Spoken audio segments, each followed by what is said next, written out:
তাদের তরফ থেকে বরাবরের মতো যেমন আশ্বাস আসে একটা মূলা ঝুলিয়ে দেবে আর আমরা ওই মূলা নিয়ে চলে যাব। আমরা তাদের আশ্বাসকে দৃঢ়ভাবে প্রত্যাখ্যান করেছি।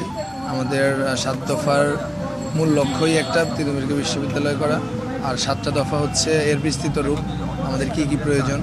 তো এর প্রেক্ষিতে আমরা তাদের একটাই দাবি উত্থাপন করেছি, সেটা হচ্ছে তিতুমিরকে রাষ্ট্রীয়ভাবে স্বীকৃতি দিতে হবে বিশ্ববিদ্যালয় হিসেবে।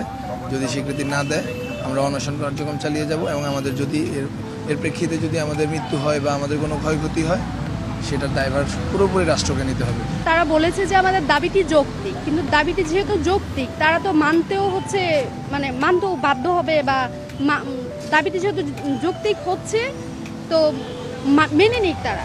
আমাদের এই যে ভাইয়েরা অনশন কর্মসূচিতে আছে, 2 জনের অবস্থা এখনো আশঙ্কাজনক, হসপিটালে আছে, বাকিরা এখানে যারা আছে তারাও খুবই সিরিয়াস অবস্থায় আছে। তো আমাদের 8 দফা দাবি, সেই 8 দফা 1 দফাতে রূপান্তরিত করলেই আমরা আমাদের ঘরে ফিরে যাব। আমাদের 7 দফা দাবি, সেই 7 দফা যদি 1 দফাতে রূপান্তরিত হয় সেটা হচ্ছে তিতুমির ইউনিভার্সিটি করে দেয়া।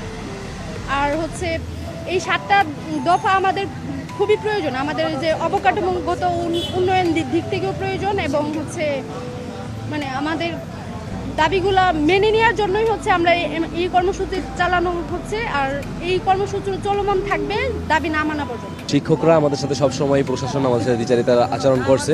আসলে কলেজ প্রশাসন আমাদের একমাত্র অভিভাবক ছিল, থাকা সত্ত্বেও তারা আমাদের সাথে ওরকমভাবে করে নাই। তারা প্রশাসন মানে সরকারের যেরকম করার চেষ্টা করে, তারা সরকারের কথা মতো চলতে চায়, স্বৈরাচারী আচরণই আমাদের সাথে বারংবার করছে। যার ফলশ্রুতিতে আপনারা দেখছেন কাল সকাল 11টা থেকে আমরা রাস্তা অবরোধ করেছিলাম, যার ফলশ্রুতিতে দেশের জনগণ ভোগান্তিতে পড়ছে। তো আমরা কখনো চাই না জনদুর্ভোগ হোক, তো সেই জায়গা থেকে আমাদের প্রশাসন এরকমভাবে আমাদের হেল্প করে নাই, কলেজ প্রশাসন।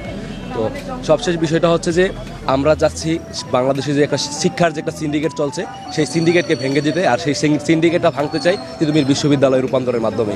সঠিক প্যাড আর সঠিক তথ্য দিয়ে এসু সামলে নিব এক হয়ে। Monalisa sanitary napkin. আমারও অনশনটা আমাদের মেইন কর্মসূচি। আমরা একটু পরিষ্কার করি ব্যাপারটা। আমাদের কিছু শিক্ষার্থী বোধ হয় এরকম কিছু বলেছে, মূল কর্মসূচি হচ্ছে আমাদের আমরণ অনশন। এখন আমরা এখানে 5 জন 10 জন আমরণ অনশনে আছি, আমরা কিন্তু এই 35,000 শিক্ষার্থীর ভাই বোন।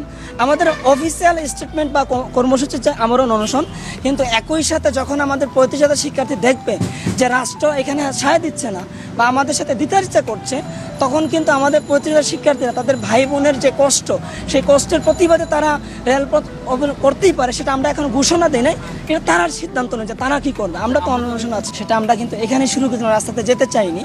এখানে কলেজ প্রশাসন এবং যে রাষ্ট্র কর্তৃপক্ষের যে কটাক্ষমূলক ব্যবহার, সেটার প্রতিবাদে আমরা সেখানে গিয়েছিলাম, এবং পরবর্তীতে সেটা আমরা গণ অনশন ডাক দিয়েছিলাম। আজকে আমরা এখানে চলছি, অনশন করছি, আমরণ অনশন, যেহেতু আমাদের দাবি পূরণ হওয়ার আগ পর্যন্ত সেই অনশন চলবে।